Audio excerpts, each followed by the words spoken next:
We have Olamide, Olajide.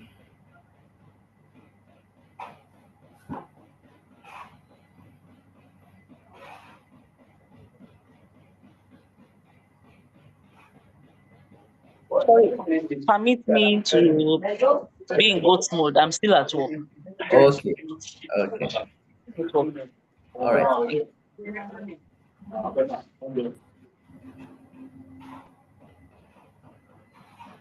Um, I know a lot was really uh, was picked from last class because you know how regulatory standards are with respect to building codes, licenses, approval. So I'm certain the um, facilitator will have dealt more into it. So we just want to just take one more as we use that to wait for others, but just need to take one more so that we could have a preamble of what this class section would look like. It's going to be interesting and it's going to be practical, yes, and it's going to be more of site oriented. So your questions would be based on sites, issues, contingencies, and how we could solve them. Because it's going to be about building lifecycle management. So please, we need one more. We need one more. Moya has helped us with us, so we need one more. Okay, Destiny. Okay, just coming in. We're doing a recap. So please, from last session, can you just signify and share what was learned from last class, please? Oh, okay. Yeah, thank you. Okay. Last class we were talking about the building code and regulation, regulatory requirement. Okay, so Mm, what I learned from last class was method of data collection. Which, I learned that the only way we can uh, have the data was the field inspection. So in field inspection, that's when you can collect data. And also another one was government and public record. That's another way of having data. all right, So thank you so much. Uh, all right, thank you so much, Mr. Destiny. Really appreciate your point. So we'll kick off with today's class, please. While others join us, we have a lot to learn because we'll be going deep into building. And you know, building is more than just the structure itself, it's more about processes. I know that facility management, what encompasses it, we have the process, we have the place, we have the people, and also technology too. So we'll be diving more on building life cycle management. Yes, that's what we're looking at today. I would want to introduce myself. My name is Uduak Udo. I'm also a seasoned facility management practitioner, and I have the privilege of administering um, part of my experiences because I know that we cannot just offload all in one day or within 2 hours, but uh, questions raised would always ignite experiences shared and solutions to whatever we encounter on site. So we'll be discussing more on building lifecycle management. So I would like to share my screen and so that we could carry on with today's class.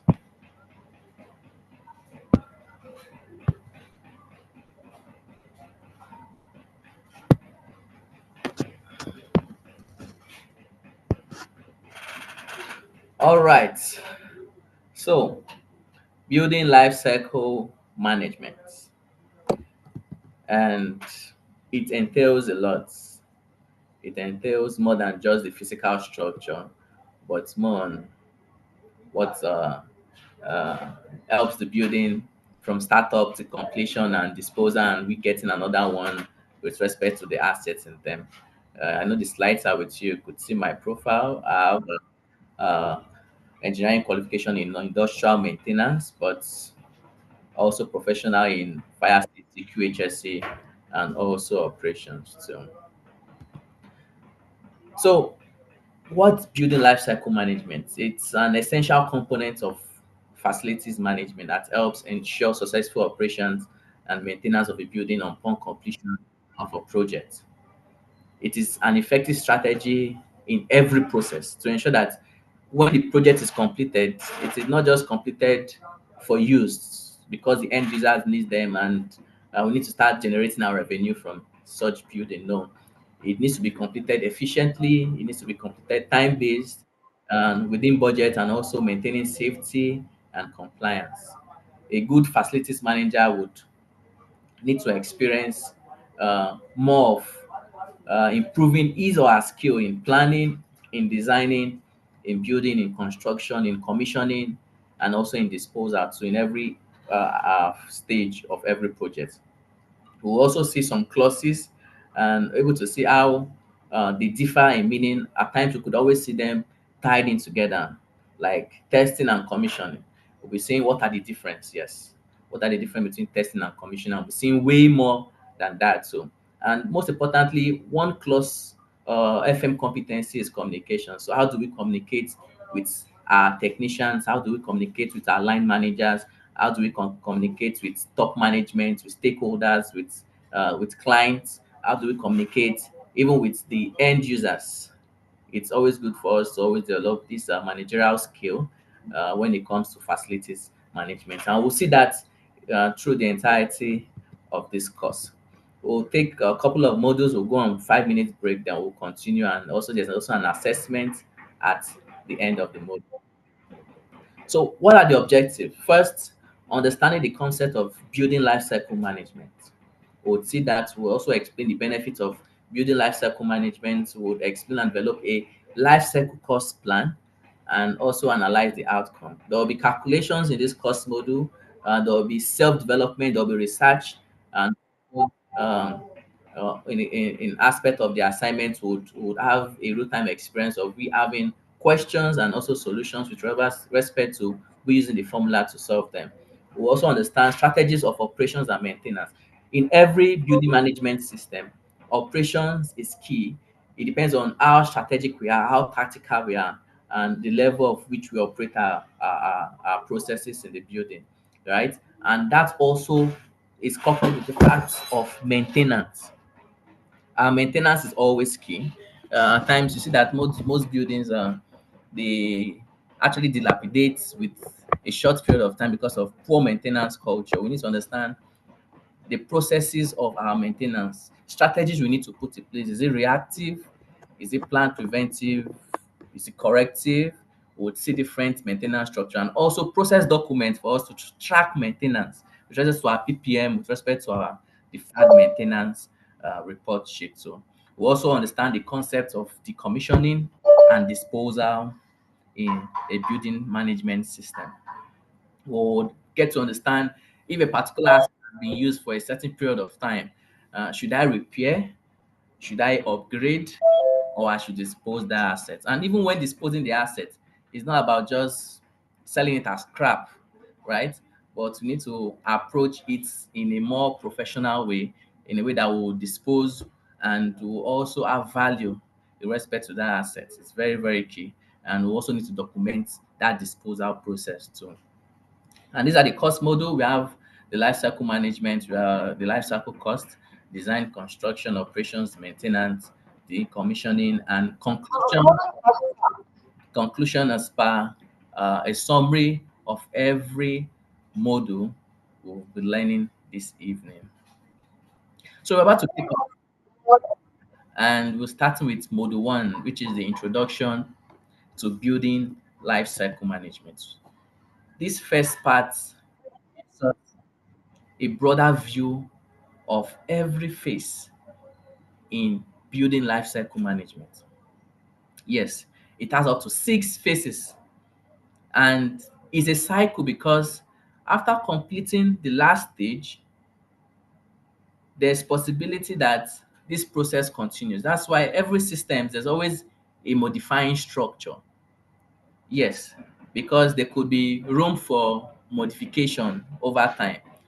This is an example. For instance, probably your hydrant system, you could always notice that after the pump, at the discharge pipe of the pump, I'm just using an hydrant system for instance, there's always a blind uh, flange, right? It's always there because of possibly they want to probably install a sprinkler system in another building which is under renovation or under construction, and they need to look from that same hydrant pump. It's easy for them to just weld another flange and couple it, and that processes. Imagine they closing up that flange. It requires extra effort and it's not able. So that's why you should understand that at every project it comes with a modifying structure so that it's more easier for modification or integration new system into that previous one. And imagine integrating a new system and you don't have document of the previous system. It becomes a problem. Going to the building and such building does not have an electrical diagram, and you want to modify, you want to add more assets into that building, which requires electrical work. So how would you move from there? So you can see that it's a process in terms of a cycle that goes round back to the same point because of modifying structure in place. And that's why it's always important for us to understand each process where we come in as drivers, we provide input, or we are just in there to monitor the process. Because after the completion of the project, who are those that would manage the project or manage the building or probably manage all assets in it? It's still the facility manager. So we need to be involved in the entirety of the process. Sometimes they will look like, no, we don't need facilities managers in those back end meetings because of theirs is just to manage at the end. But what of if they are doing it wrongly and operations and maintainability becomes a problem? Then the facility managers are the one that will start running to scatter or probably issues on site just to resolve them. Why? Because of this issue has been there since the construction, the designing, and now we're about to operate and maintain. It becomes a problem. So we should always provide value with the way we have our soft skills, intradepartmental meetings to let them understand that we facility manager, we will not give all informations. We are not jack of all trade, but our input counts. Why? Because of we are the one at the tail end to manage that facility and becomes more seamless when we are being involved in the whole process so that there won't be issue during operations and maintenance. So the planning and the designing stage, it starts with that. It comes with project briefings, with objective statements. I need to achieve a goal. At that point, you start thinking of what to do. So when explaining these phases of building life cycle management, I would use the example of the HVAC system, possibly a 9,200 BTU, for instance. That could be equivalent to 1 horsepower. I know we always use to horsepower, but to standard, it comes in BTU. We have the 9,200, we have the 12,000, we have the 18,000 horsepower, 1 horsepower, 2 horsepower, 1.5 horsepower, 2 horsepower, respectively. But we'll be using example, a real-time example and experience on HVAC systems. So imagine building a space, right? And your intention is to provide cooling for that particular space. At that point, you are thinking, you're planning. It starts with that planning, that objective statement, that project briefing for what you want to actualize. It starts with that. And that comes with assumption. How many HVAC units will I need or AC will I need in that particular space? You start doing the calculation. For this particular square meter, will I use a 9,200 BTU or possibly 12,000 BTU? How many will I need? At what angle will I put them that within 5-10 minutes, uh, when the compressor peaks, the cooling starts circulating effectively? At that point, you're planning, right? And it comes with budgeting. So because of the planning stage comes with budgeting. How many will I need? Okay, my budget is possibly 500,000, right? And cost of ACs nowadays, even 1 horsepower is almost 500,000. So you can imagine, apart from the installation kit and even the entire process for the installation. So it comes with that idea, you developing that idea, the project with the objective statement of what you really want to do. Then the designing comes in. Okay, then you now have to now factor in every effective part of that process. During designing, I would always advise my clients, I would always advise my colleague, wherever they are on their site, please don't be shy to use consultants when working on projects, either brownfield projects or greenfield projects. At times it comes with a cost, at times it comes with zero cost, depending on your relationship with those consultants, right? It's always good because of imagine you spending 20 million on a project without a consultant. The consultant is just asking for maybe a million or 2 million. That's a total of 22 million, for instance. And within 6 months, the maintenance cost on that project has an overhead upshoot of 10 million. Do you think it's now reasonable to really feel like, I shouldn't have put in a consultant into that project planning? So imagine you have just used 2 million to off-stake 10 additional million in 6 to 12 months. You can see the huge loss on that particular project, right? So it comes with agreement, possibly agreement of, okay, out of 100%, you'll be having 20% um, of some job given out for that particular project. Okay, that will cover for your consultancy cost. Or maybe out of the fees cost or the entire cost of that project cost, yeah, okay, you'll be having 1% or 2%, just to what? To end that issue of having overhead costs, even when you've not required your revenue from that particular project that has been executed. So it's always good to always have consultants during the designing stage, right? So that this will now put in effective documentation on requests, either request for proposal, request for of like bill of quantities, and then they will now direct you to the right license to get. Which license should you get? Should you get the state first? Should you get the federal? Should you get both? What are those authorities you should meet to effectively deliver that project at every stage of the construction? It's always key. And then getting vendors involved to make sure that they get the technical aspect of it and they get the commercial aspect of it to align with the budget. All these are always put in during the design stage. The planning stage is there, the designing stage is also there. They work along each other so that that objective will be actualized, will be visualized that yes, this is what I intend to do. And imagine now, okay, the project has been awarded to a company ABC, right? Construction is on. This involve a lot of managemental skills. We have different management skills to make sure we actualize this. We start with the project management. Well, that's always number one. The project management, the HSE of safety management. We talk about the financing management, procurement management. We even talk about the QAQAs, quality assurance and quality control management systems, to make sure that specifications are met and it actualized what the OEM itself agreed on. We shouldn't forget HR management, that's human resources or human capital management, because of humans would be doing the work. We need to understand them. We need to really know how their capability are. There'll be time of conflict. There'll be time of tax, prioritizing tax. There'll be time of prioritizing team, right?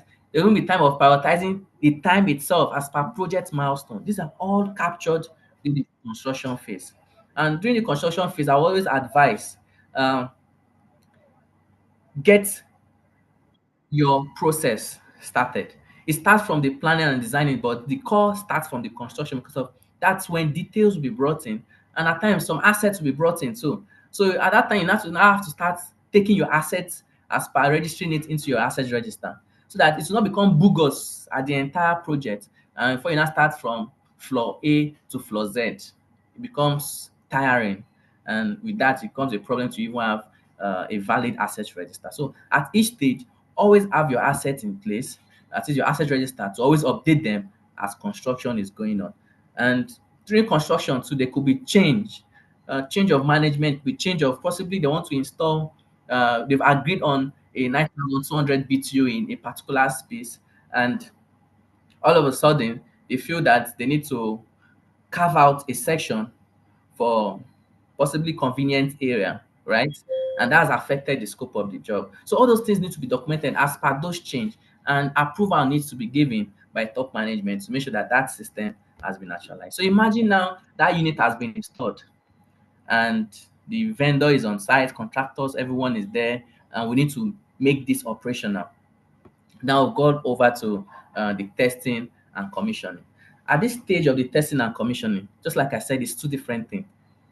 Testing is different, commissioning is different. They are never the same. Testing is to check for functionality, right? To gather up data. Let me give you an example. You install the units, that's probably a 9,200 BTU, and you want to check for functionality. Okay, first, the power supply, is it up to a single phase now is 220 volts, right?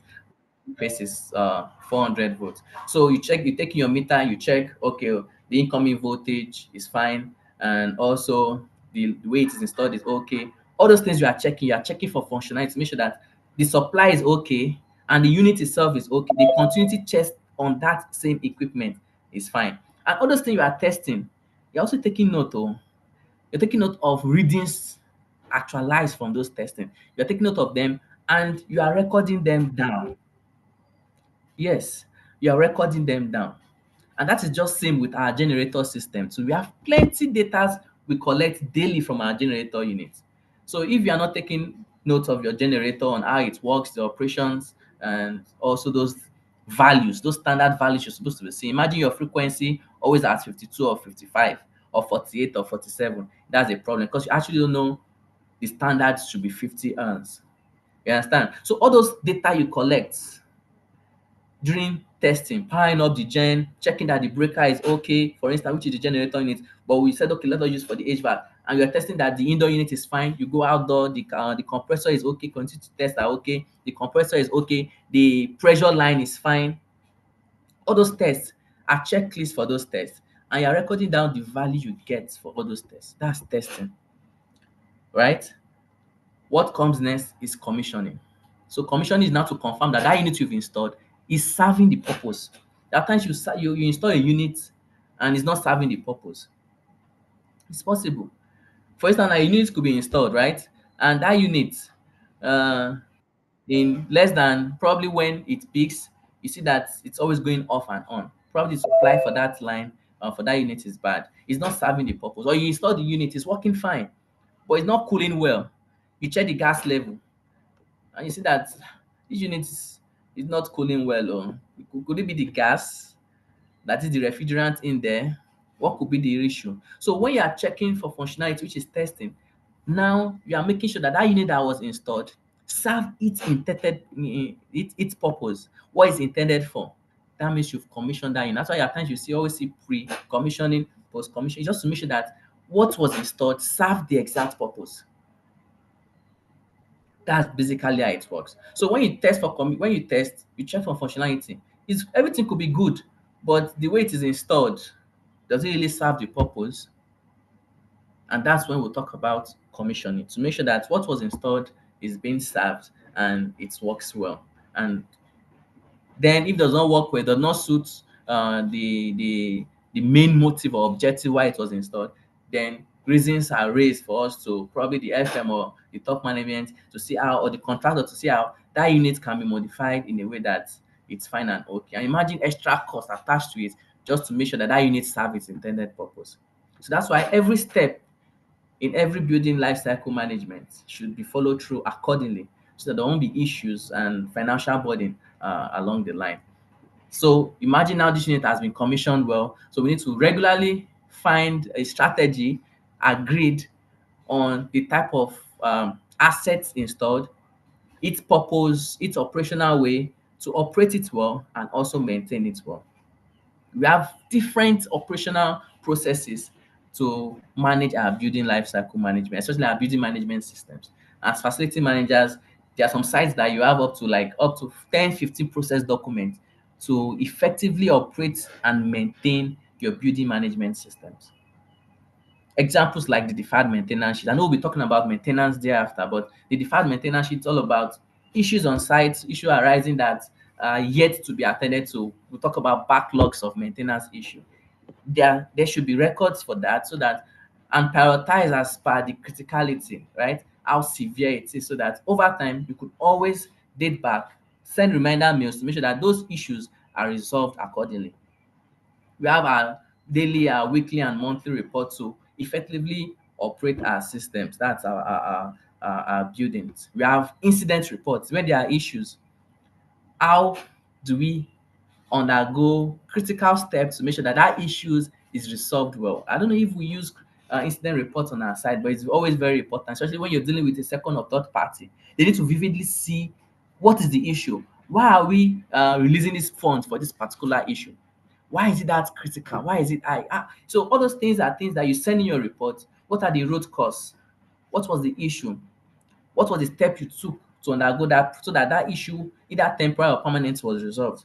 Then what's your final, in the hierarchy of control, we understand how it is on how we could eliminate, how we could administrative, engineering and all that. So we need to highlight those things we did to make sure that issue did not escalate more than how it is. Then advise on what is the solution to eradicate that problem from happening again. It's very, very important. So that's what operations are. And it's more about, like next time now, your generator maintenance log, your HVAC maintenance log, your electrical maintenance log, your plumbing maintenance log, all these things highlight scope in which you effectively operate and maintain your buildings when it comes to building life cycle management. So imagine this asset has been used for a particular period of time and you're always having breakdown, right? And you're thinking, should I upgrade this unit? I'm always spending more on repair. Possibly I just need to just dispose it.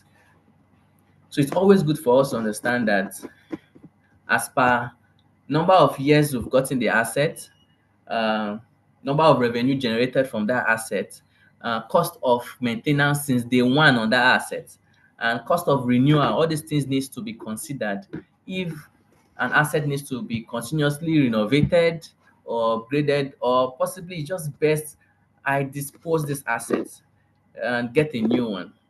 So these are factors we understand and see in building life cycle management. And imagine you getting a new asset, it comes again on making sure that that asset, as per space management, on how we can modify our system, our processes to achieve what we really want. And that's just how it works. So it starts with the planning, the designing, the construction, testing and commissioning, right?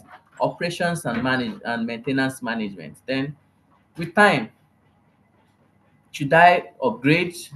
Should I renovate a particular building, or should I just tear it down and start from scratch? Or should I decommission and dispose it? I think there was a time, I've actually forgotten the country, probably in the UK. It's it's a commercial building for school, and yeah, it's been existing for years. And they felt instead of renovating this building, we need to just tear it down. That is, just bring down the old building and start from scratch again. You could imagine the costs.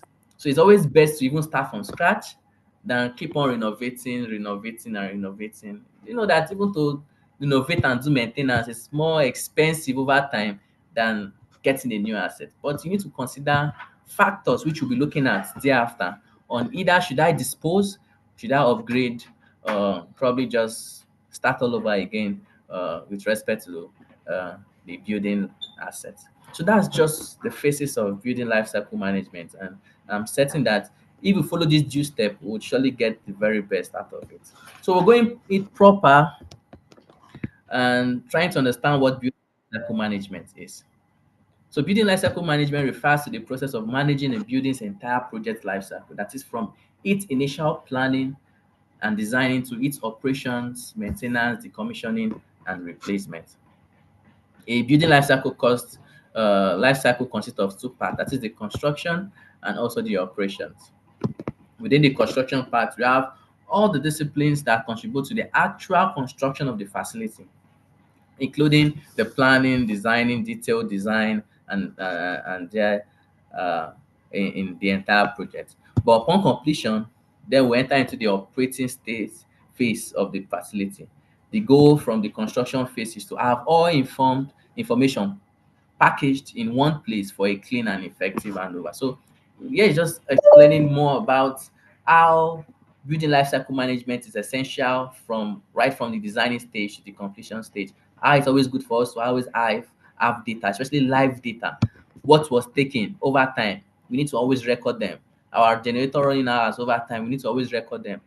Kilowatt hour of from either a maximum divider demand or non-maximum demand at peak period and off peak period, so that we always know when there's a spike, what should be our decision making with regards to that. All this is always effective when operating and maintaining every facility. So it's always good for us to know that every stage is always very important, and this helps us in getting the best out of our facility. So what are the benefits of building lifecycle management? First, it increases efficiency to streamline operations and reduce maintenance overhead costs. We spoke about that a couple of minutes ago. It also minimize potential risks and elevate compliance management systems. It is data driven. Believe me, when we effectively follow the phases of building lifecycle management, you will gather up data, and these data will be effective in making your decisions right. It is data driven. Live data, enrich data to make you make decisions. It also enhance sustainability on environmental impact, energy reduction, initiative, and also eco-friendly practices. It also improve asset utilization for building performance optimization and lifespan expansion. So it's always key that our building lifecycle management system should be in place. It helps us avoid issues. It helps us have this continuous information collection, data driven. It helps us always be in line with every process that we take. And we can always have access to those data. For instance, now you're not on site, right? And there's a breakdown of a particular asset, and you need to quickly send a request for a replacement of that asset. And your asset register is already on your phone or probably on your email. You just need to download it so that you can see the description of that asset, so that when sending in the email, you understand, you can highlight the description. See, this is just a shortcut for you to always get top management to approve most of your requests. Imagine you want to request uh, let me just start with something small. There are other big ones, like for instance, the LED light bulb in your facility. Some have stores that they keep that spare, some probably don't have. And you start saying, okay, I need to replace the light bulb in store A. Like, I don't understand. Why would I just what happened to the previous one? You see, start getting questions, and you be like, no, now everybody knows I need to replace the light bulb, right? But when you're specific, intentional on what you want to do, okay, I need to replace light bulb, 18 watts, LED, so lumen, and at location A in this so and so block. This was the reason. Everybody knows that probably power fluctuation, or that is voltage fluctuation, or maybe with time reactive maintenance we need to replace such, but be detailed with what you want to replace at a specific location.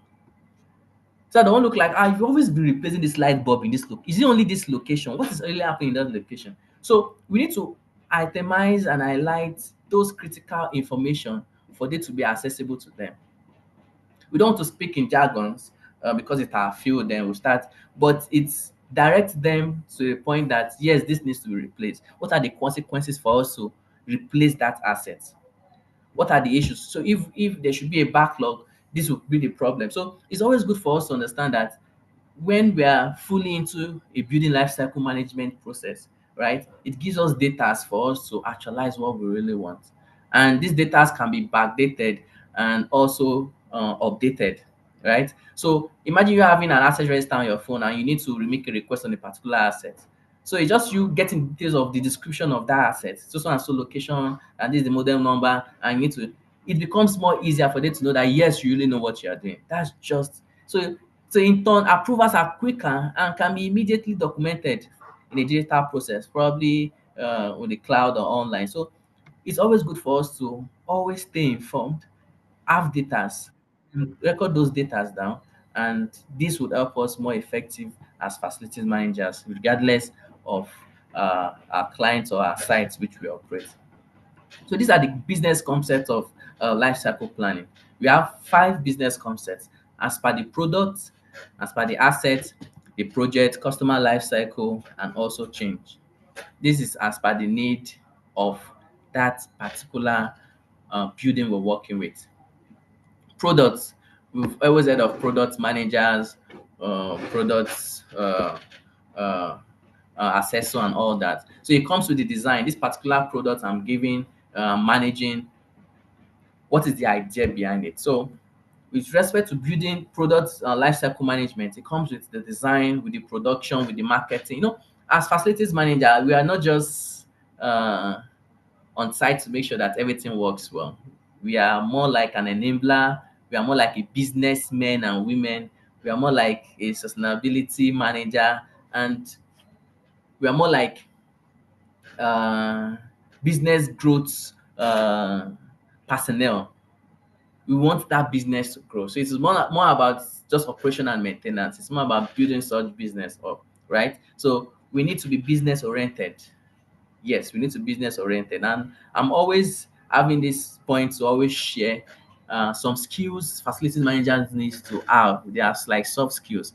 I had just acronym of ABOTS: the administrative skill, the business skill, the operational skill, the technical skill, and also the sustainability skill.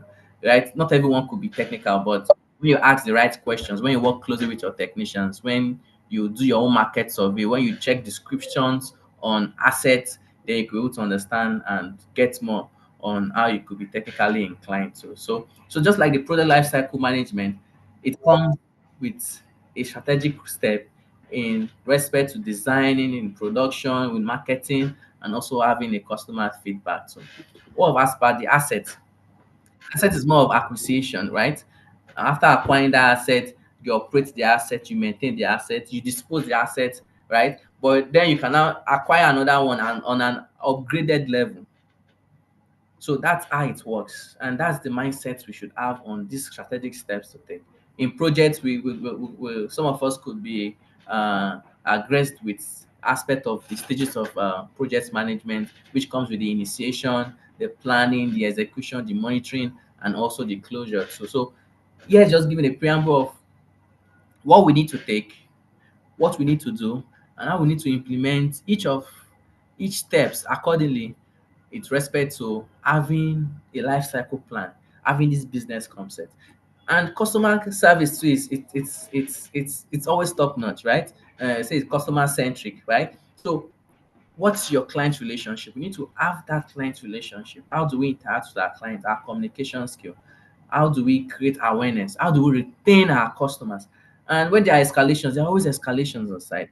How do you de-escalate these escalations? Is always key. And for instance, now we have change in probably change of management or probably change in scope of job. It's good for us to have effective communication across all board. We should always train our staffs. We should always train our custodians, our sanitation officers. We should always train our technicians. We should always train our multi-skilled officers. We should always have these stakeholders engagements at regular time. It's always key. We should always have this end user satisfactory level in which they are satisfied with what we do. I was having a discussion with a fellow colleague who is also a facility manager, and I was like, "How do you manage residential buildings?" I was like, "It's fine. Just like you manage other whether commercial, industrial, residential, it's almost the same, but you just have to have that good relationship with the end users." From experience, he says most of his off days are Monday, Tuesday when they've gone to work. He would always keep that communication with his technicians on site, but he feels that he needs to be with the end users every Saturday and Sunday. It may not be a complete day stretch, but he's always there so that they will always see him and they feel that everything is fine. So you can see that strategy on how we can always manage our buildings with respect to that is the building life cycle management. So it takes off Monday, Tuesday. Not every Monday, Tuesday, but it's certain that no, Monday I need to rest. On Tuesday, I need to follow up with what's happening, also a rest day. But that Saturday, Sunday, he does not joke with it. And it's not as if it's a complete day. He does that and he also has time to go back home and he comes the next day. So except when there's need for him to do one or two activities. So you can see how it works. We need to have this business mindset to keep the business for us to grow and also for us to manage that particular building. So we're talking about BIM. I know most have heard of BIM, which is building information modeling. Is the holistic process of creating and managing information for a built asset based on an intellectual model that enables users to interact by cloud platform in a structured and multidisciplinary form to produce digital data representation. So this is just giving a view, just like it says, an holistic process, right? It works with different disciplines. It works with engineers, it works with architects, with contractors, building developers, on how they can assess a particular building under construction in a form that is more realistic. It's an holistic view. You could always, there are different beams, you could always go through in the drawings and you could see a view, a more advanced visuals of how the entire process on how the entire building will look like before and after construction. You understand? And this is more on a cloud base. As long as I have access, I can always go there and make my modification. As long that access is granted to me, right? I can always impute what I need to make changes with. And these changes will pop up at the other end of other users using that account. So that's just what a BIM is. It gives this holistic process of creating information in an intellectual way for full features. So then we're talking about trends, like example of BIM. Um, so we have example of BIM. We have the 3D printing. We have the cloud-based collaboration. We have the IoT, which is the Internet of Things. We have the AI, artificial intelligence, and machine learning. We have the augmented or virtual reality, and many more. And we'll also talk about the challenges of BIM, right? We'll see what are the challenges, and thereafter we'll talk about module two that talks about the life cycle costs and planning. So what are the challenges of BIM? I know, to me, excluding this fact that I had to itemize some of the challenges of BIM, one is access to this BIM. Do you have the right training to even modify, create, and even have access, the cost attached to reusing this tool? That's just it. This part of the world, it could be hard, right? We don't even have the skilled personnel to work on beams, to create beams, to interact on beams. So these are the issues we have. We're more of traditional methods, right? Probably the blueprints. We're used to the blueprints. We're used to 3D, we used to 2D and all that. So these are the things. And also time consumption. Imagine you integrating a whole project into the beam, design, um, programming and all that. So all this could be issue. And also respect to client demand.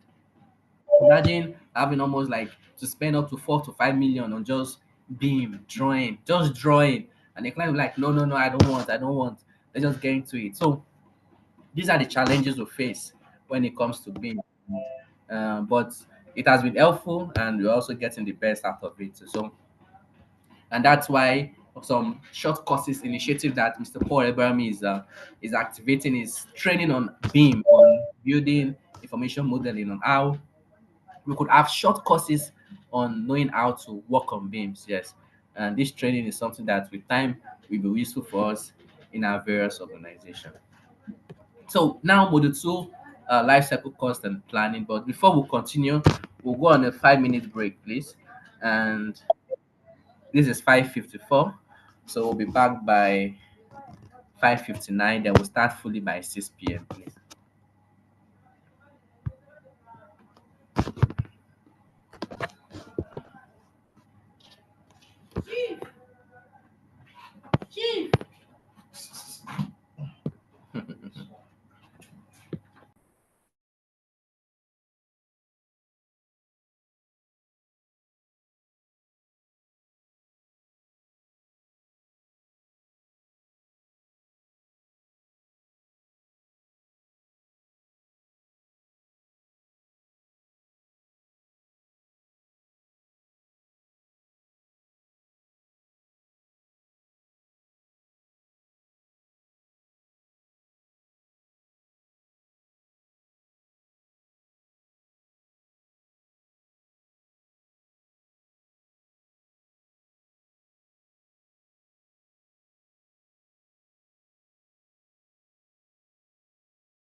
Okay,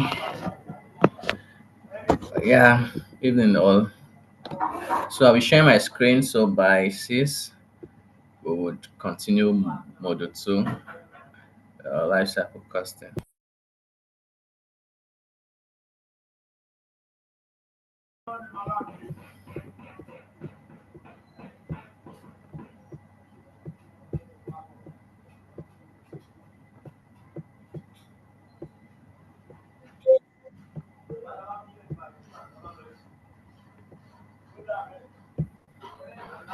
All right, so it's 6 p.m. already,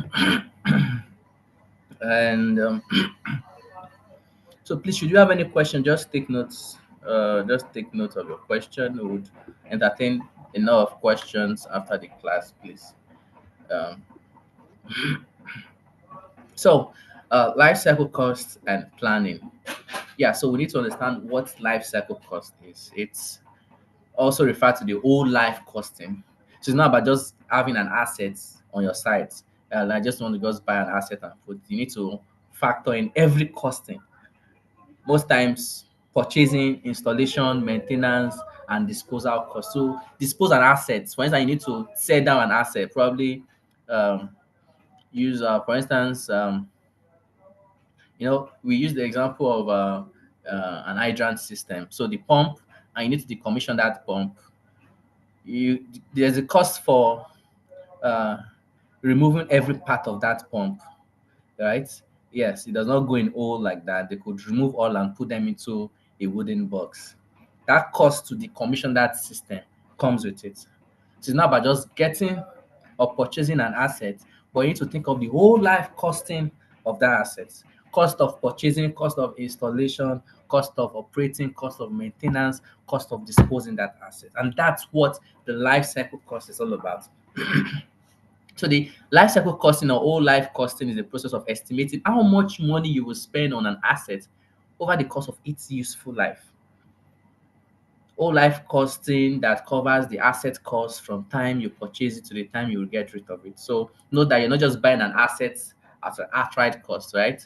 It should be affiliated to the cost you use to manage that asset till when you will get a new one. So it is just beyond its price tag. For example, the with respect to cost of buying a car, so it's not about just buying a car. You need costs for oil, cost for gas, which is the fuel.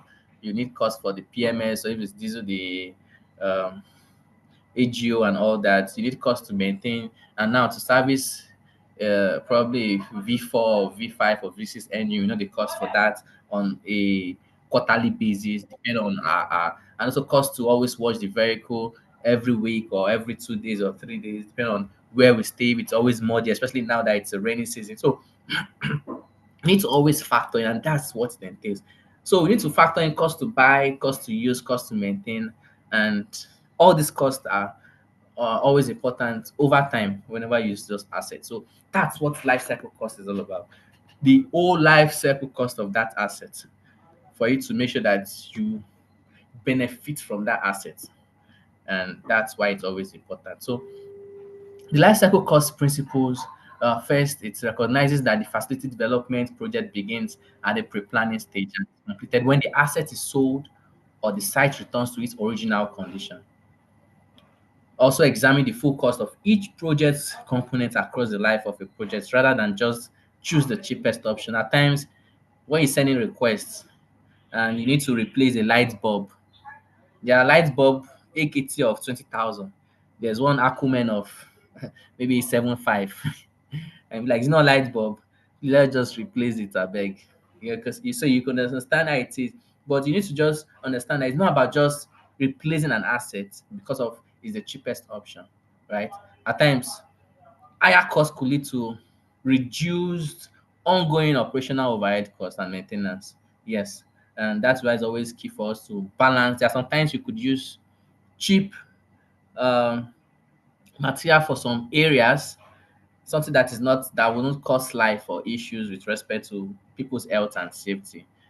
For instance, probably um, probably something on reactive base, something that you know that people use more often, and it's not as if it's something that is being used by one or two users, multiple users, and it's always going bad. Then you could always resort to a cheaper material to replace such. But it's always good for us to understand that those are always minimal in respect to what we do on our sites. Our priority should be based on quality. It should be based on not just the cheapest option, but it should be based on quality over quantity, and it should always be based on re-examining the full cost of that asset whenever we are replacing them. We should also consider the economic and financial costs associated with construction, with procurement, with also operating a facility at a level initially planned. So if you're planning, if your budget, probably the OPEX or CAPEX to run a facility every quarter is 20 million, and you need to work with 20 million. In fact, you're always advised to even work with 10 to 15 million. It's a plus for you to have extra 5 million at the end of the year. At times, there are some organizations that will say, no, you must use that 20 million finish. You understand? So it depends on the goal. What is the initial plan for that asset management? What is the strategy in place? Then you need to align with your organization policies and to make sure that you obtain and also evaluate and execute that maintenance and operate it, that to maintain that facility well and operate it in an effective manner. So there are principles associated with life cycle costing, right? There are times you need to understand that cost is very important, and you need to always manage to the budget expenses too, which is always key too. And we also make sure that we plan every stage of we acquiring an asset, operating it, maintaining it, and also disposing it if need may be. So this is a big question that we're looking forward to. How to develop a life cycle cost plan. So this gives, we're talking about what are the costs you need to envisage when developing a life cycle cost. So a life cycle cost plan are processes of assessment to help asset owners better predict how much the business will pay when acquiring a new asset over course of its lifestyle, right? The evaluation factors are based on the overall ownership and also management cost attached to it. So you understand the concept and definition, and that comes to consultancy. Yes, that comes to consultancy. What do you really want to actualize from what you want to get? We talk about the project briefing, right? The objective statement that comes with the concept, right? And that concept, that idea, it's raw, but you need to refine it. So that comes with consultancy to make sure that, so it comes with a cost. Designing, there are some projects that they pay separate cost for designing. Without that designing cost, is not embedded into the main project cost. You understand? So these are the costs you need to also factor it in. And also for you to manufacture or produce that particular asset. Now we have in-house, we have people manufacturing some asset, like even instead of you getting an inverter probably imported, you could always get local manufactured ones too. So you need to always factor in cost of manufacturing, which comes with components, right? Each cost of those components, and also installation cost too. So it's not about just purchasing an asset. You need to also factor in cost for installation. Our generators on site, there are different costs for for purchase. There are different costs for installation, which has to go with the fact of logistics. You need to capture in logistics to site. You need to capture in labors to work. Cost of cherry pickers, cost of manual handling equipment. All these things are costs you need to capture into you purchasing an asset, right? And cost of maintaining that asset. So this is simple. You could be like, I would like know how much to maintain a particular asset. It's simple, guys. First, have a contract with the OEM, probably the home base maintenance company. What is your cost for routine inspection and maintenance for? Okay, let's use the example of a generator. You go into contract. Okay, you know that okay, generator has a six servicing hours, six servicing structure. I don't know, depending on the OEM. My own site, which I know is also coupled with other OEM, so that Dubai Bros, Mikano, GMG, and all. So six maintenance, right? Inspections are abundance. You could always come and inspect my gen at my request. It's simple. My gen is not working well. We have a contract. Please come and check what's the issue. It's even a plus for them. You understand? But servicing, probably 200 hours or 250 hours, running hours. Okay, come and service my generator. So you could say, okay, for the past 1 year, I've gone into contracts for with a particular OEM maybe twice or three times, right?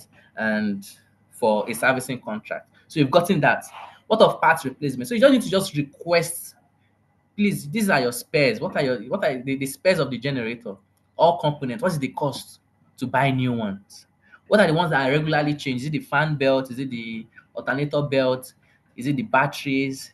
So cost of every component of that generator, they would share you the spare parts at its cost, right? Then there's always a management cost of probably 5 to 10% or 20%. So that should there be inflation, it's always capturing there. So there's always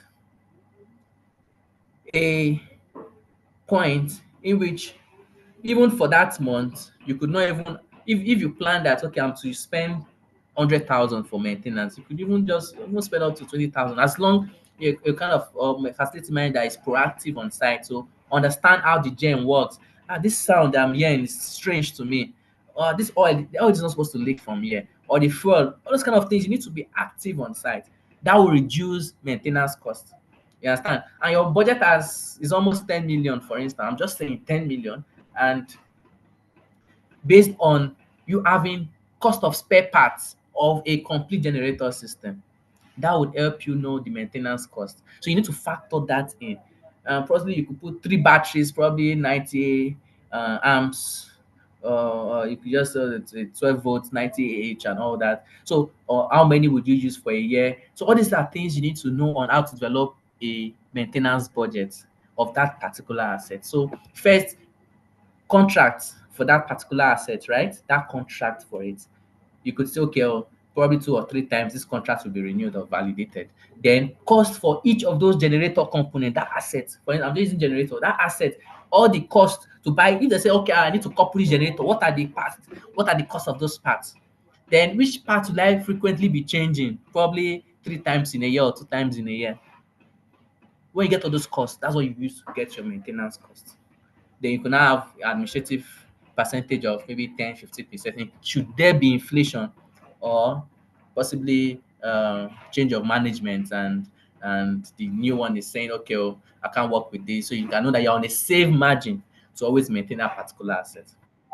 Then also think of support services and also cost to dispose, retire that asset, um, possibly just make sure that you get a new one. So these all these are costs you need to factor in with respect to how to develop your life cycle cost planning. We'll see calculations, and which we are now, the life cycle calculation.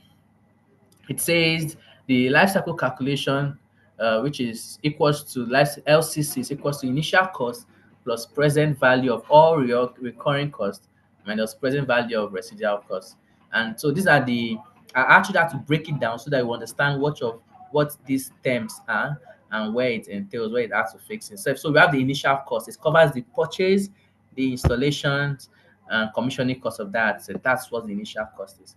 The recurring cost covers the operation and maintenance expenses of that asset, while the operating costs are associated with the usage of that asset. So we want to talk about the usage of that asset. So for an asset to work, right, you need consumption, power consumption. So you need to factor in the operating cost. So cost of operating that system with respect to power consumption in respect to fueling. Just giving an example of generator, for instance. So these are things associated with that asset for that asset to work, the usage. So maintenance cost, which we say is associated with repair and replacement expenses, and we have the disposal cost, which are incurred at the time of asset disposal.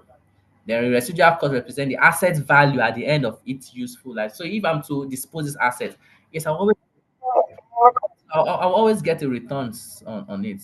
Yes, so that returns you also need to factor the residual costs or with respect to that particular asset. So this is just an holistic view of what the life cycle costing calculation is, with terms better explained, because of in the assessment you will develop questions, and that will be as per research and researching on how you could develop yourself on life cycle cost calculation. You could see an example of a question, you imagine a case study of that question, then you use this formula with respect to that. So this is just asset life cycle, which we've talked about with respect to design, construction, operating, repair, maintenance, upgrade.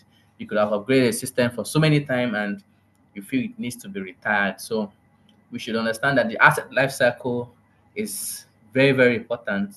We should always keep in mind that whenever we are into projects, whenever we are into asset management, it's good for us to think of how the asset will work, how it will be operated, how it will be maintained. If repaired, what are the actions we need to take? Okay, should we fill up for an upgrade, for a modification to suit our operations?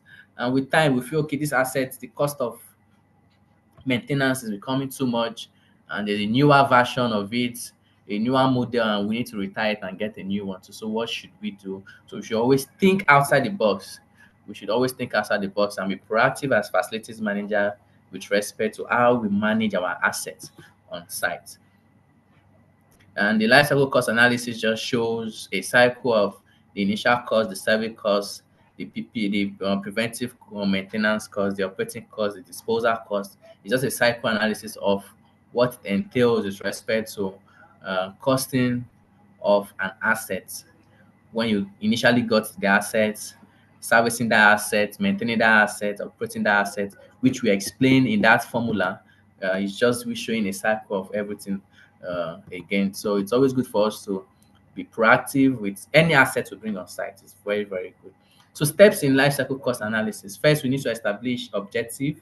We need to identify issues, constraints, contingencies, and also specify assumptions. So if option A is not working, option B should work, option C should work. Yes, that's how we should think as facilities manager. Should be a step ahead of top management. We should be a step ahead of our line managers. We should be a step ahead of our end users. So that whatever they bring, we know that we're already ready for them. You understand? So that's how it works, and that's how proactive we should be. That's how operational we should be. We should define base case and identify alternative. There should always be alternative. We should set analysis period. We should analyze traffic effect. So this traffic effect is we having those data on site and we are analyzing how they work. For instance, now you take your record, your reading of your generator on every week, every day, and yeah, you can see that okay, this gen peak hours, probably your peak hours is 7 a.m. to 7 p.m. probably for a office workstation. There are some probably a nightclub event center could be from 7 p.m. to 7 a.m. That's when their own peak periods are. So those times that activities are going on, you're taking in your record, even your generator, your running hour, your kilowatt hour from your meter, and you're seeing all this data being generated. It's always good for you to analyze them to really know how you could make effective decisions with respect to your costing. Financial is very important. We should also estimate benefits and costs. We should evaluate risks. We should reevaluate the risks and even have a risk-based assessment on our site. So it's always very key in every asset that we use. We should compare the net benefit and rank alternatives. So we should also make recommendations. So what are the guidelines of life cycle costing? Firstly, it includes identifying, comparing, optimizing, quantifying, monitoring, and reviewing costs associated with an asset's lifespan. It is very, very important in project development, in annual cost, and even in energy management process. Just like I said, in your generator, you are recording your run hours, your NEPA light, you're recording every 7 a.m. and 7 p.m. on peak and off-peak periods. Your diesel management, what are the diesel liters you use on every peak and off-peak times. There are some generator sets that has fuel consumption value readings you could always take, and even from your diesel tank too, you could always take to compare, and this would help you as guidelines when like costing for your life, so that in case you want to get another asset, you can always use those data to know what you really want. Yes, it's always very, very important. So we should always take advantage of we following this process to get the best out of what we do. We should also, just like it says, comparing cost for decision making, optimizing operational excellence day by day-to-day operation and maintenance costs, and also regularly monitoring performance costs for us to estimate accuracy. So what are the benefits? We've mentioned a lot, but we need to see the benefit of whatever step we're taking. And these benefits are things we share with line managers, with stakeholders, so that whenever we make some certain decisions or some certain requests or some certain proposals, they would also see the benefit and see why we're actually taking those steps. First is that it has a comprehensive cost evaluation, right? Good investment decision making initiative, risk mitigation, cost optimization, environmental impact, and sustainability focus. Also, asset management improvement. Yes, it's always important that it helps our asset management, right? It improves the way we manage our assets, and in turn, we have long-term saving costs. That's the most thing. That's what organization. How do we save money? How can we be financially strong? How can we be effective in optimizing our costs? And these are one way we could always, so that the owners think that they need to prioritize their need. What are the things we need to do? What comes first? Yes, at times they feel that what comes first, for instance, now in letter A to Z, they feel what comes first is W. Whereas the facility manager, I say, no, now what comes first is A now. So why are you going down to W? And they feel like, no, no, no, let's start with W. Let's start with W. So all this helps them understand reasons why actions are taken. And it saves them cost. Imagine now starting from W, they now have to spend times so times three because of what they've done. They still need to start breaking and starting all over again or painting, repainting. So all these things are things we need to make management understand, and it comes with our proactiveness on the job. So these are the risks of life cycle costing: data collection, accuracy, and complexity. Imagine you collecting data for an entire project of probably residential building of 4 blocks and almost 25 floors. It becomes a problem, right? Because of it's going to be bogus for us to get those data, but it's very important. So the risk of mishandling data is there. Cost prediction, because at times you need to make predictions, estimation of jobs, and this could be inaccurate at some time. High implementation cost.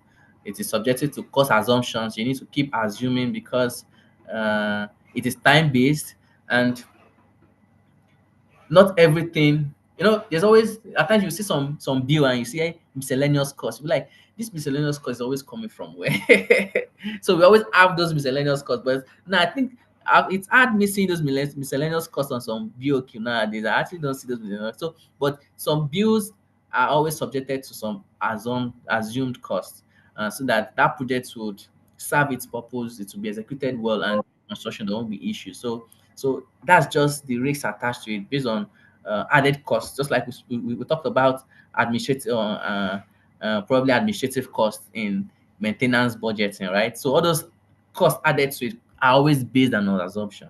Then we have a lack of competent costing evaluator too. So and not everyone is good with costing. We have costing engineers, we have good procurement management team and all that, but it's at times there could be incompetency. Most of those guys could choose more of quantity over quality, and that is part of the problems we usually have as facility managers. So it's always good for us to understand the risks associated with it, and each challenge is for us to be proactive in what we do. So module 3 talks about design and construction, right? Building systems development stages start from planning, designing, execution, evaluation, and completion. See, in fact, all building projects requires careful planning. If you're not being careful without the right experience, it's gonna be a problem.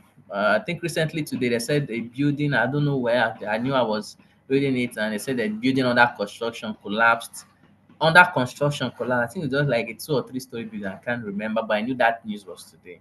So all building projects requires careful planning for it to succeed.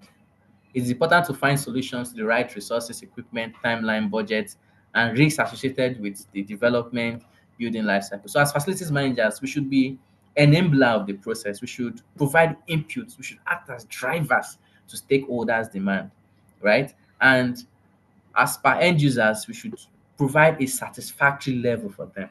It is always key. So you could get that point now. For stakeholders, we should drive to their demand, right? Because they need to get something done.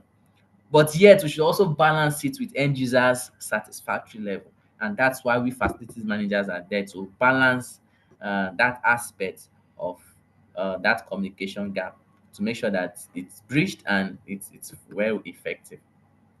So this is just highlighting FM during the design stage. It has a lot of activities of facilities managers, aspects to reviewing the project requirements, in participating in quality management and commissioning meeting, and also to coordinate and review contract documents. So because you need to be aware of the contract, what it states, and most times on your site, should you not be in copy of the SLA, that's the service level agreement, it's not good. It's always good for you to request and have a copy of it.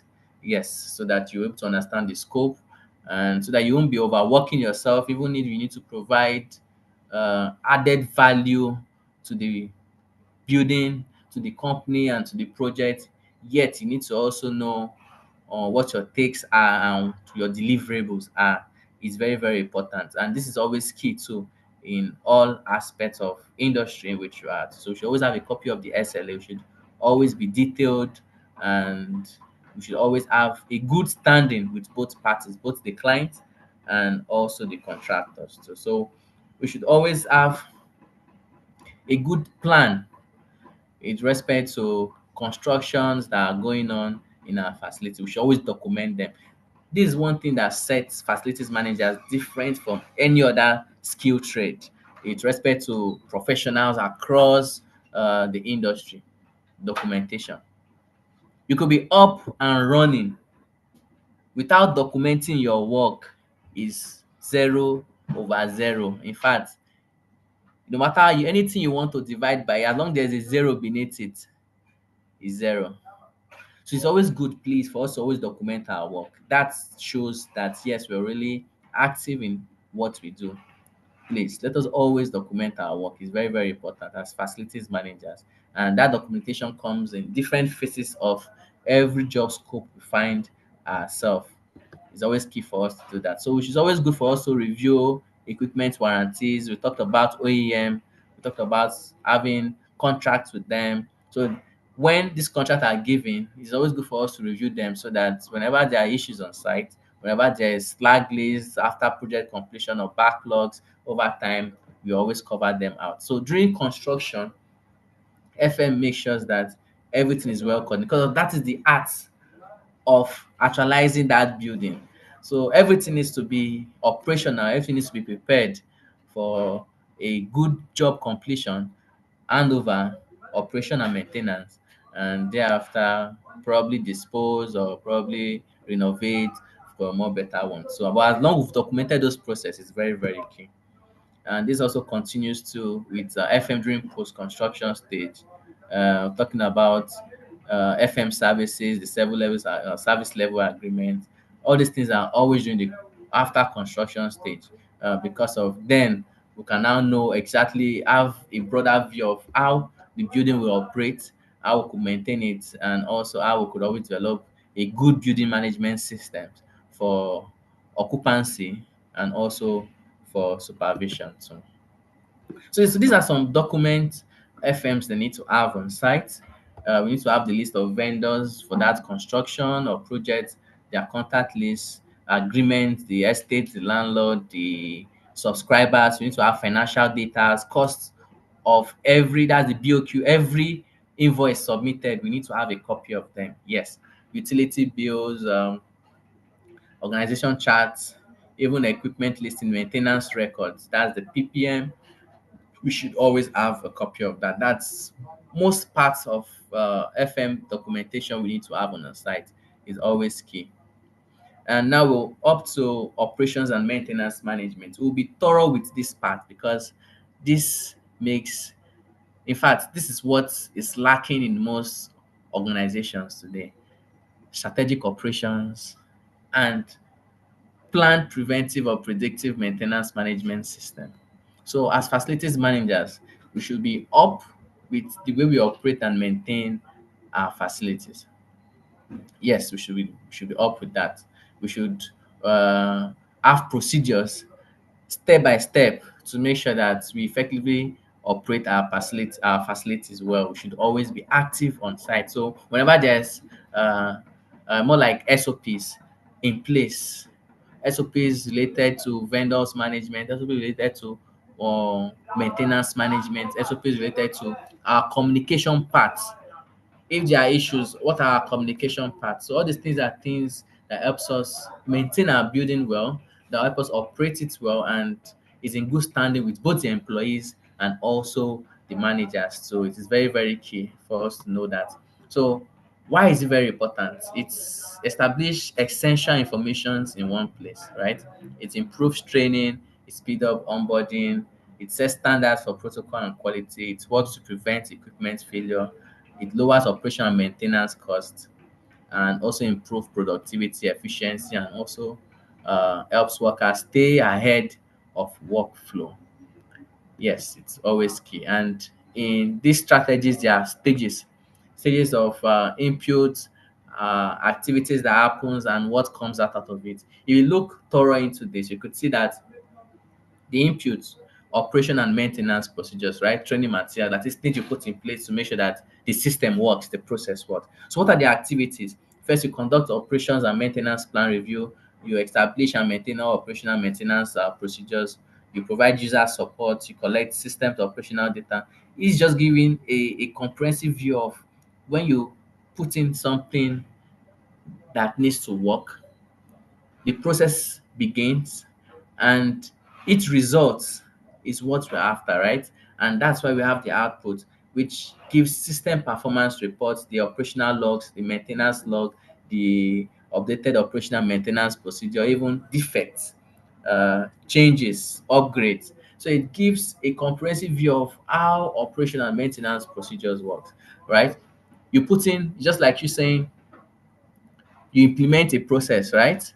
You monitor that process, and you improve on that process. That's just what this is saying. The input talks about you implementing a particular process. Activity is you monitoring that process, right? And the output, it will always give you a result, but you need to continue to improve on that process when it comes to operations and maintenance. And that's what it's saying. Here talks about reviews on operation and maintenance, where we have the asset registers, we have the operational manuals, which could be the SOP, the inspection list, we have safety procedures, we have drawings, maintenance schedule, the PPM, we have system equipment, that is, we talk about specifications, we talk about spare parts or part list, and also recommended spare part list. So this is just giving a review of how operation and maintenance works. First, you have a procedure, you have a record, you have a manual, you have a report, you have a schedule, and all these things, you have specifications. And that's why I say that for you to develop a good maintenance budget, you need specifications of that equipment, right? Those assets, each part, what are the costs for those parts? A part list, then you can now use to have your maintenance budget. It's just that's just basically it's a bit vigorous. It's but it's just the best way for you to get hands on with your maintenance budget. Now we're talking about the maintenance plan. The maintenance plan contains strategy, schedules, procedures for ongoing maintenance, plan, predictive, corrective maintenance, as the case may be. This helps prevent breakdown and even maintain continuous functionality of that equipment or machinery back to its original state, and also to prevent it from breaking down again. And this even helps to extend the lifespan of that equipment. So the document also outlines structured and periodic activities to keep equipment functional for relative maintenance tracking and record keeping. So if I'm to maintain my generator, for instance, right? The maintenance plan for my 100 kVA generator is different from that of a 250 kVA generator because of each part has its own model number and its part list. And I know that, okay, what is the plan? Okay, first, I talk about listing replacement of some key parts, right? The fuel filter, the oil filter, the air filter, the entire removal of the engine oil, and washing of the radiator. These are strategic steps to put in place for you to effectively track record of your maintenance. So at times when you have contract with the OEM of your generator and they'll be like, in this contract, we only change the air filter twice in 6 servicing, right? So each of the servicing they come, you need to monitor and make sure that, okay, did they change the filter today? Okay, was it next servicing they changed it? You need to record every activity they do. Not every time they want to pressure wash the radiator, right? But anytime they pressure wash it, it stays there that yes, this was pressure washed at that time. So it's a plan for you to itemize action plan to take while maintaining that particular asset, so that in case there are issues, you could always date back and see, was this done? Okay, it was not done. That means it needs to be done, and it keeps track of activity on your maintenance log too. Sure, you get. So it that's how informative it is for us to have a plan while undergoing maintenance of each of our assets on site as per the specification of that asset. Then we'll be seeing the difference between a corrective maintenance and a preventive maintenance. So the corrective maintenance is the type of maintenance done to correct a malfunctioning equipment, right? For it to restore back to working condition. So the corrective maintenance is sometimes called reactive maintenance. I know we'll know about reactive maintenance, and they also at times they call this reactive maintenance run to failure maintenance. So it is only when it's failed, immediately there's a spare for you to replace that asset, for it to be back to normal as intended. And that's what corrective maintenance is all about. But talking about preventive maintenance, here is we being proactive to have a schedule which periodically perform the intended maintenance, inspection and scope before that systems or asset breaks down. So before an asset breaks down, for instance, now a generator running on 200 or 250 running hour, right? Before it gets to 200 or even 250, you call for maintenance to service that generator. So before that unplanned breakdown or unplanned downtime, you've mitigate that risk to be proactive to service that generator within a certain agreed period of time. So it is always done periodically. That's what preventive maintenance. I think you see planned preventive, still the same thing, the PPM. So it's periodically maintaining an asset to mitigate the risk, to avoid unplanned downtime on that asset. But corrective is when it breaks down, immediately it is being replaced, right? And at times we could always see that with our light bulbs, the LED bulbs. It's probably when it's flickering, yes, you need to replace. When it's flickering, we need to replace. But when it comes to critical assets, we activate PPM for that, and it has even advanced more with the predictive maintenance, which have to do with monitoring sensors. Uh, the system is working fine, no issues, but you still need to run some diagnosis check with sensors to monitor that yes, it's fine. And if it's not, even at times we can always see this predictive maintenance on some top-notch OEMs, probably in automobile. They probably run a full diagnostic check on probably the Benz, probably on Toyota. So those checks are predictive. The car is fine, it's all good, but you still need to cross check that everything is fine and okay. So it gives a total breakdown of where it's performing optimally, where it's lacking, and what needs to be changed. So at times, even some things you're not even planned for, you have to just do them because you're running a full diagnostic check on that particular asset. And that's the advanced form of maintenance, which is the predictive maintenance. It predicts what needs to be. So if this issue is supposed to come up probably in 2 days' time, it diagnoses it and it alerts you for you to get it done before then. And now we're talking about type of corrective maintenance. We have the breakdown maintenance and the deferred maintenance. The breakdown is just reacting on emergency to avoid escalation. Needs to be carried out immediately to on to for business continuity, right? So it breaks down, we repair. But we'll talk about deferred maintenance. This is more like delay in maintenance. Probably it is postponed, it is backlogged with area of prioritization. We need to wait and get the necessary approval. It's not safety independent and like that. So at that point, those delay, it's always good for us to always record those delays with respect to we having full information on the issue for us to maintain that particular asset. So it's always good as facilities managers, we should always have deferred maintenance log or deferred maintenance sheet or deferred maintenance reports on our site. There are some critical reports we need to have where I spoke about the incident report, I spoke about the diesel management or just say the power management, energy management report. One that is always key, the deferred maintenance report. I don't know if you have copies of this report, but this is what I do in every class section. I would share uh, with the training team so that we could have a copy, a sample of how these reports are. Yeah, so that you could always implement them on your site and modify them to suit your own operation. So it's always good for us to have this deferred maintenance because there are some maintenance that are always not approved immediately. But you need to record them down, and this goes into the deferred maintenance. Probably the assets part is not installed, one or two reasons. So you always need to record down. So you see, this deferred maintenance as area of priority 1 to 5, area of severity, it has consequences, it has cost to repair that asset, it has so each day you always update each a column.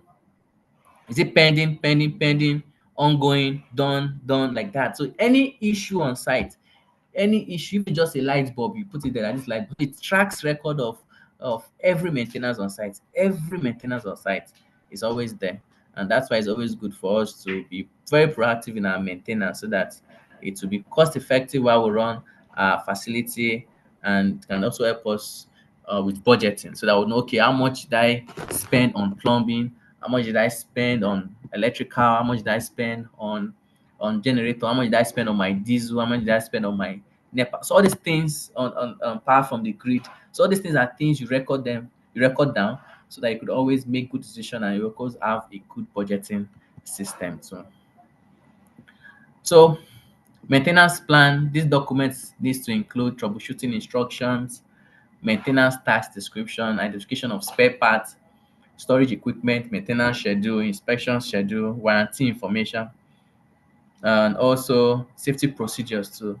So it's always good for us to understand that on our sites, especially troubleshooting instructions, you need to understand how we should troubleshoot. Even though when we have technicians on site, we should make them understand that yes, we know the job. We may not be fully handy because not everyone is handy, but we know what could be the cause for a particular problem, right? So we understanding what the maintenance plan is so that when we interact with them, then we could always be on the same page on how to rectify that issue immediately. There are some things that on site, it's just a little issue. This AC is dripping water, and you're like, what is happening? I say, no, we need to bring down. So the electrician is like, we need to bring down this AC. I've always complained about this AC. We need to replace it. But it's cooling, but it's just dripping water. So you could understand how maintenance plan is on how your troubleshooting skill can be implemented. And it's just simple. It could be the filter, it could be the drain line blocked. It's just simple thing that needs to be resolved immediately. But when we don't understand the task, it becomes a problem. So we can always be effective when we understand maintenance of each of our assets on site so that when we troubleshoot, when we resolve issues, it will be more faster and more effective and even cost effective. Instead of we spending more with little costs, we could always get it done. So this is requirements of the corrective maintenance repair. First, be aware of a detected malfunction in the system. We should be aware with our asset on site. We should also localize the defect to a specific equipment within the system. We should diagnose the issue of a particular component with the equipment. We should repair or replace the faulty parts or item in the equipment. We should align and calibrate the repaired or new parts in relation to the system. We should clean. Housekeeping is always key. Please, as facilities manager, wherever our technician work or wherever we work as facilities manager, we should always keep it clean as the way it's met, even though it's messy, but should always keep it clean. We did example of we made example of a dripping AC, the leakage from the AC, right? The issue has been resolved, and we leave those slippery floors just like that, water plugged everywhere. So we should always have a habit of housekeeping. Yes, we should always have a habit of housekeeping. Then we should validate the performance. So they will, after checking, then after it has been resolved, after an hour or two, we should go back and check, is it still dripping? Throughout that day, we should always check, is it still dripping? Or probably throughout the whole week. So it's always key for us to have that measure of corrective maintenance mindset to make sure that any issue should be corrected immediately. Here we're talking about the operation and maintenance task performance. An operation and maintenance task performance and review refers to the process of evaluating how well routine maintenance tasks are being carried out within an operational system by analyzing the effectiveness of those tasks and identifying areas to improve.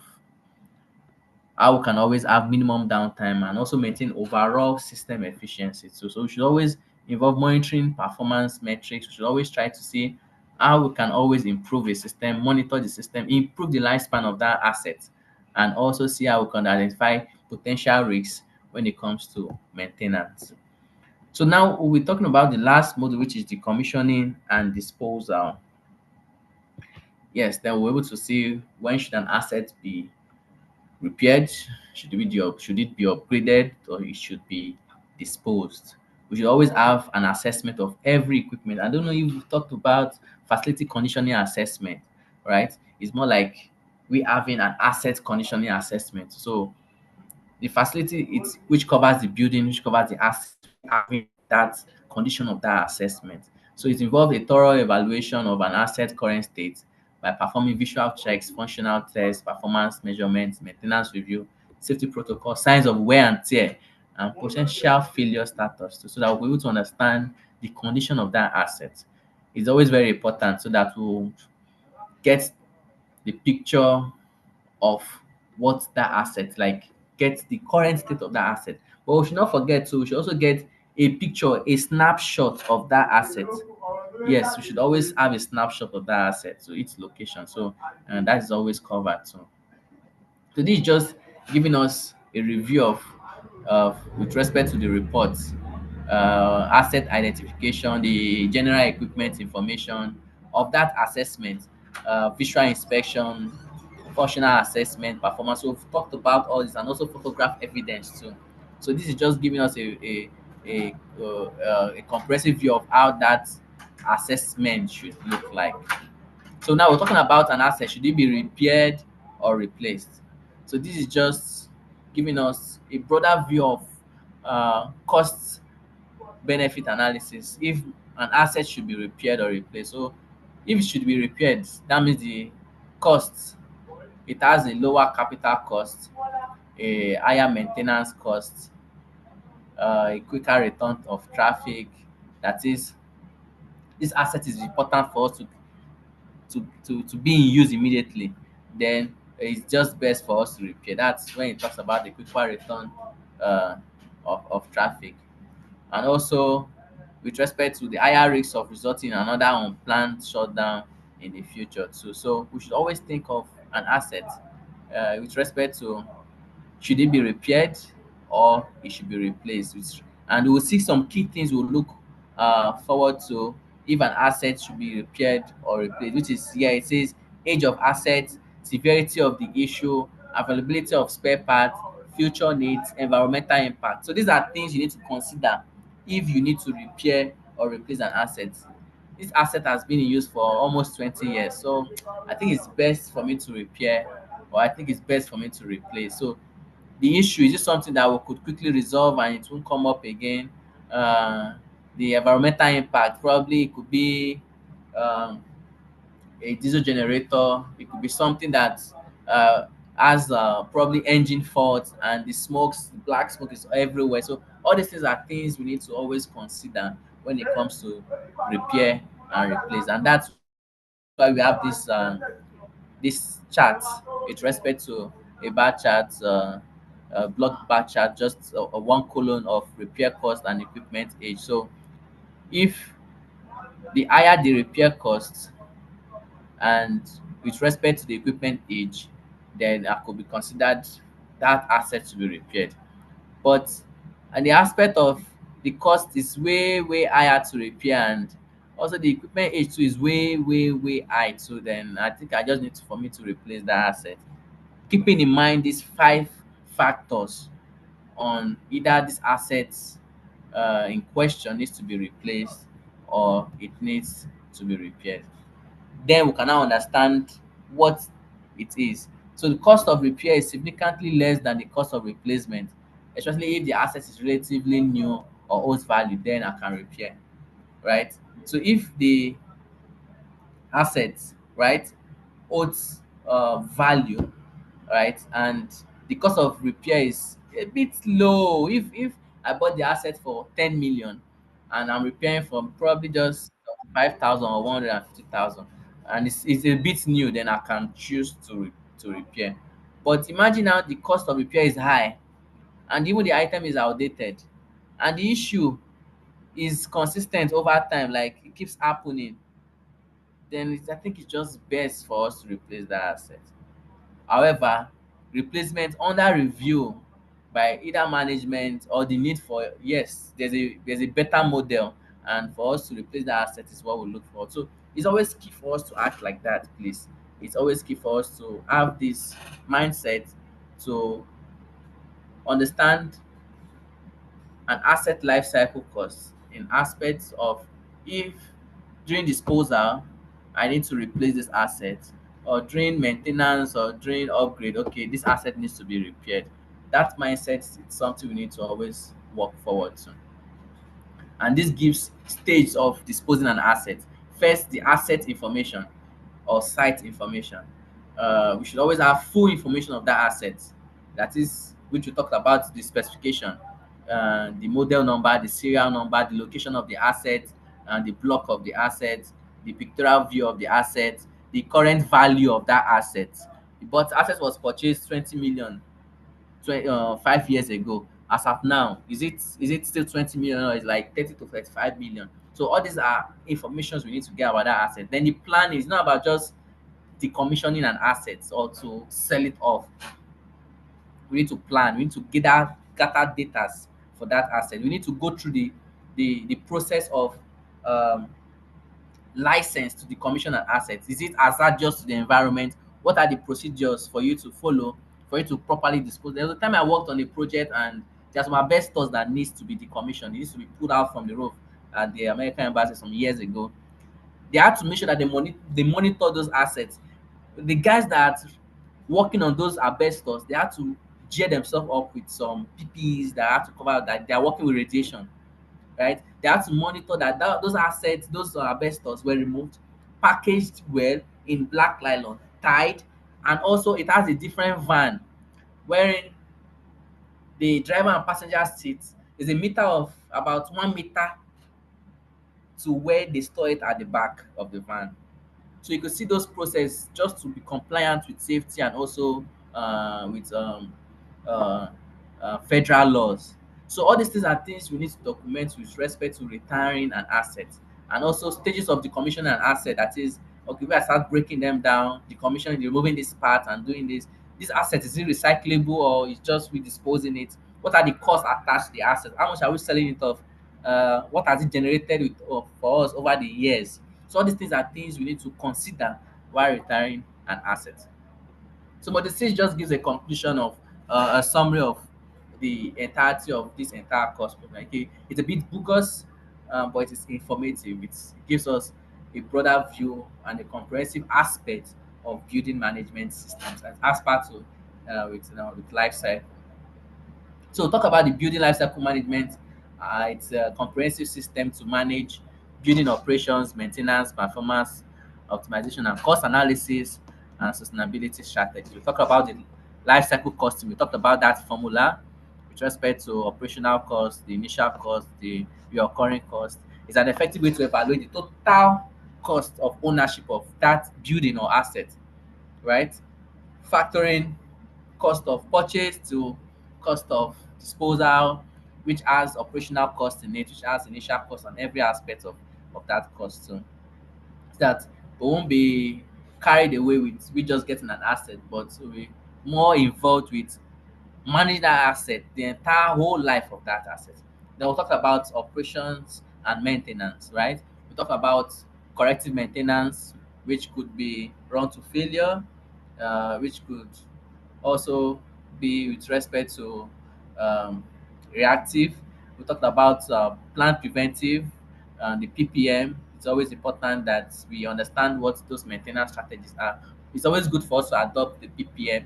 There are some that is just the reactive, it's fine, like light bulbs, little things that there's parts available for us to replace immediately, right? Those are more of the operational parts of every system or asset. But it's always good for us to be proactive in having a planned preventive maintenance program. So schedule time, dates, uh, across the year to maintain that asset. It could be quarterly, it could be biannual, it could be weekly, it could be daily. Yes, it could be daily. There are some locations in the north that some seasons you need to always pressure watch the outdoor every day because of dust and the dry air and all that. So we need to be effective on our mode of operations as facilities managers to whatever we do. Then we see decommissioning with respect to cost benefit analysis. Should I replace or I should repair? And it is always key for us to always factor in those factors. We saw them 5 factors with respect to the age of the asset, the severity of the issue, the availability of the space, future needs, and environmental factors. So it's always key for us to be proactive on site. Please, as facilities managers, we should advance our soft skills um, on our communications, on how we could be a step ahead of our line managers, be a step ahead of top management. Yes, so that whatever questions they ask, whatever form of defense we make, it is valid, and they see the good, they see the good sense in it, on how we could be productive on making good use of it. So we're just up to assessments. We could say assessment is a thorough view. I think 7 highlights that calculation on life cycle cost. So it says, what is the calculation of life cycle cost? Then describe in detail a case study. So you develop a case study of life cycle cost, right? And you would give a solution to that case study. And we should also keep in mind that we should factor in interest rate. So when you do your research, then you will see this interest rates inside uh, the calculation and also solutions with respect to that aspect. I just wanted to just highlight that on line 7. So please, should you have any questions, please do ask so that we could come in. Okay, I know we've said a lot, but please, should you have any question, kindly be free to ask your question.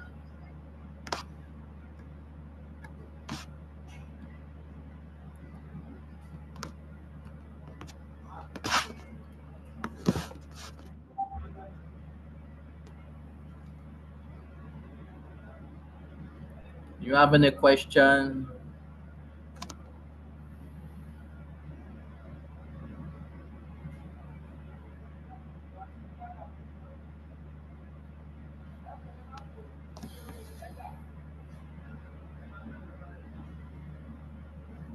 I think we still have a few minutes. Yeah.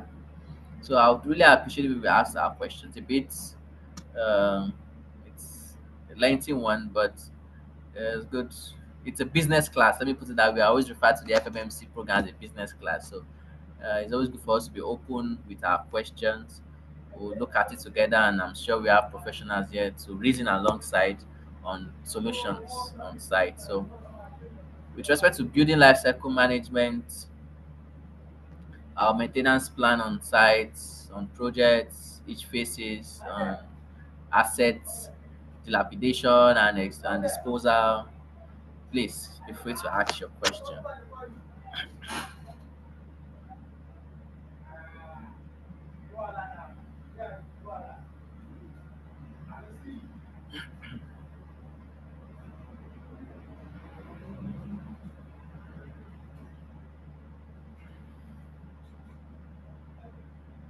Okay, Esther Luko, do you have any question?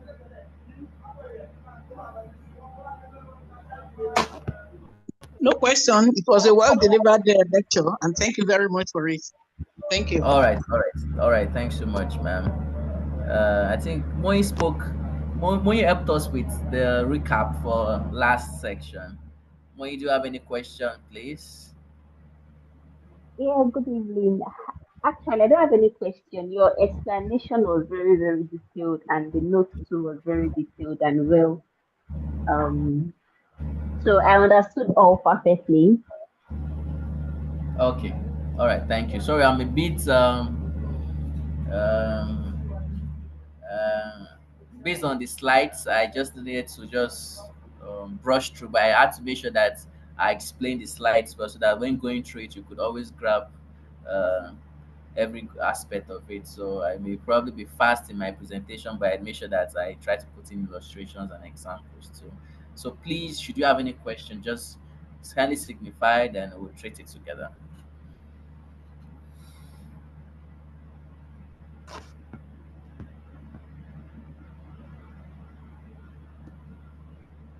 Okay. I have a question. Let me drop one question so that we'll reason that before the time elapses. I know we have few seconds. It's almost six. Oh, sorry, almost seven. But I just have a question. Do you think it's realistic for us to efficiently operate uh, well on our site with respect to the building management systems? I know we spoke about the building life cycle costing and all, but do you think it's possible? Do you think all this is realistic? Yes, we spoke about so many things, but and we plan to implement it on our site and on our process gaps on everything what that we do on our site. But do you think it's realistic? If you think it's realistic, um, how do we implement it? How do we implement it? But first, do you think it's realistic? Then from there, we could just explain also why you think it's realistic. I think we should just work on that before we leave. Please, I'm sorry, please, can you come again? Yes. So implementing all this we spoke with respect to building life cycle costing management, as per the life cycle costing, the planning, operations, maintenance, and every aspect of it. Do you think it's realistic for us to implement it on our site? It comes with a huge cost. It comes with time. It comes with energy. You understand? So, do you think it's realistic for us to implement all these on our site? If yes, how do we go about it? Yeah, how do we go about it?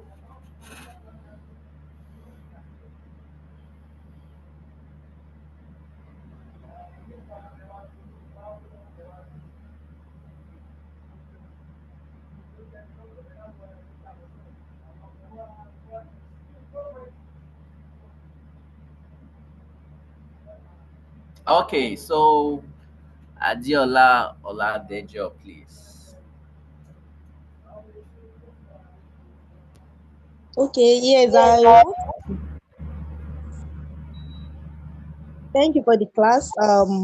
Based on the question, I know it's realistic, but I know it's have a lot of challenges, and that is why we are having this course. Because I know that as a facility manager, we have a lot of challenges that will come in managing this system correctly, successfully, because sometimes even as a facility manager, when you are proactive, we still have a challenges to deal with the management. For example, Mm, when you are about to carry out some repairs, some maintenance, and there is no fund, there is no approval. That's a challenge on its own. But at the same time, it's not that it's not achievable. It's achievable, but yeah. I know that there are some challenges that is attached with it. Currently, I'm a property manager, and I know that the way the landlord, the client relate differ. For some clients, you list out the routine inspection based on your routine inspection, the repairs that needs to be carried out. Some clients are very proactive in answering, in giving you go ahead in carrying out those repairs. Whereby some clients, even if you send them reports, send them another one in another 3 months time, another 6 months time, that doesn't mean that they will yield to it, but just as we are, we continue spending. So, and I know that as a facility manager too, is achievable, but I know that there will be a challenge. Okay. Thanks so much. I really appreciate your wholehearted experience. Yes. So one thing with such is just keep documenting your process. Just keep documenting it and be transparent, especially when it comes to property management. We have the landlord, there's the landlord, there's the subscribers, and also the property owners. That is even those that so always be transparent with your documents, right? Grant always grant um always request for permission. Not all documents you share with every stakeholders, right? Based on political ways of my organization managing their property and all. But document every process. Those data always have them, right? And let it show that if this is gonna hold for another 2 or 3 days, these are the consequences to it. This is the maintenance log. This is what we've been doing on maintenance. This location, this is how we need to achieve it. You always have your financial statement of your maintenance. So every maintenance you do each day as per plumbing, electrical, HVAC, let the cost, let it always show there. You understand? Then with time, weekly, you could always share your report to them. But the main thing is always document every process so that it's always effective, and with there you would gain their trust. There'll be transparency, and you'll see that your requests would always come in approved gradually. Yes, please, Idris. All right, thank you. So I would say yes, it is possible, it's realistic to operate in such way, but then it requires structured approach and having access to modern tools and having the right things to do. It's Mm. very possible. And lastly, having fun, like the other sister said, with all of those things, I think it's possible to do that. Yeah, it is especially funds. It's always hard to, maybe it's a problem, but this is what I do on my site. uh for instance, I need to change a particular asset, or probably this site is fault, this particular part of the asset is faulty, right? What I do is that I keep spares. There's some spares that I could use over time. So you let them know this is the cost to purchase a new one, but based on I'm keeping spares on my site, out of component A to B, or okay, A to E, out of A to E, two is bad, but three is okay. You keep the three. So that another time, there are evidence to show that instead of me getting a new one, see, I'm keeping spares one. This is the spare I'm using and it's serving you people. So the next time when I want to request, they can be able to reason that okay, there's no spare. That's why he wants making a new request. I don't know if you get. So, but it's always good to be proactive on highlighting these issues quick, and that's why we have the incident report.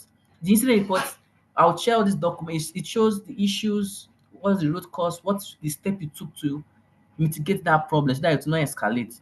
Then what is the solution so that that issue will not stop again? Then you put images of those problems. You understand?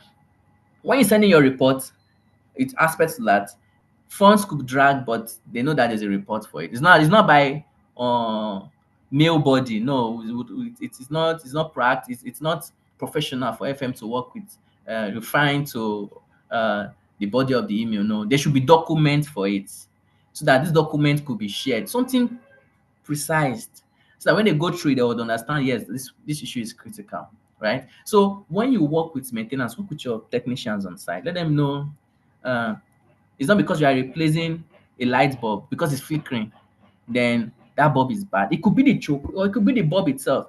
So when you keep those in your store, next time you need to replace the light bulb, you don't need to just see that for you to buy a choke. So imagine just buying a choke of 800 naira instead of you buying a complete light bulb of 4 5.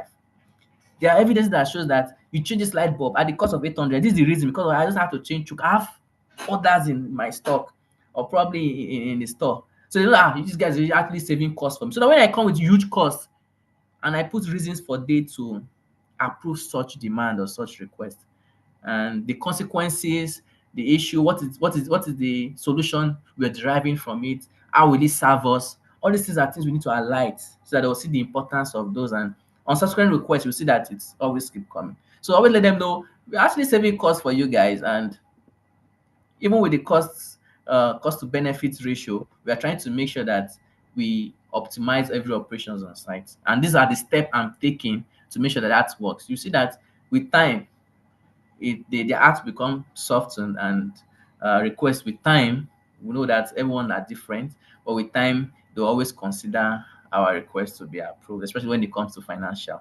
It's always not easy. So work with details, work with specification, work with scope. So whenever you send a request, I need to change this, I need to work on this, I like the scope of the job. Let them see that you know what you are entailed to do. Like, I like the scope, each of the work method statement, that scope of the job. I liked it. So I know that this is the scope of the job. So it's not as if I'm requesting for 20,000, for instance, and and you write a job scope of 1 line, they'll be like, no, this guy does not know what he's doing. He does not know what he's doing. But when you write the detailed scope, they know that yes, this really phantom for that cost is expecting, and you have competitive invoice to share with it. Guys, with time, there have to be something, and they'll always approve our request. So these are practical things I do, and it has worked for me, and that's why I'm actually sharing it with every member of the team. Do you have any questions? Sorry, our time is way gone. And I really appreciate everyone for joining the class. I continue to be. I'm always happy to have everyone each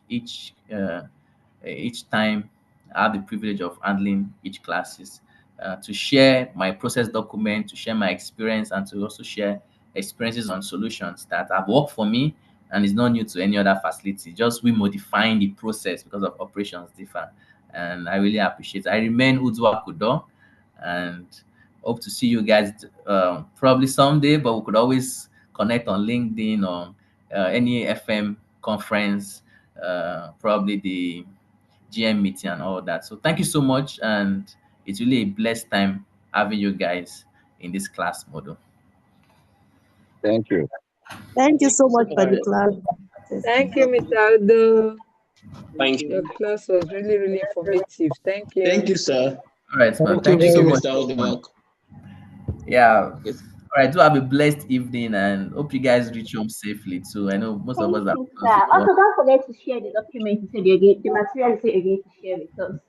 Yeah, I'll be sharing mine. Don't worry, I'm forwarding it immediately on WhatsApp All right. Oh, that yes, would be Thank nice. you very much. yes, yeah, I will. I will. All right.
Hello, ma. Hello, Mrs. Abundance.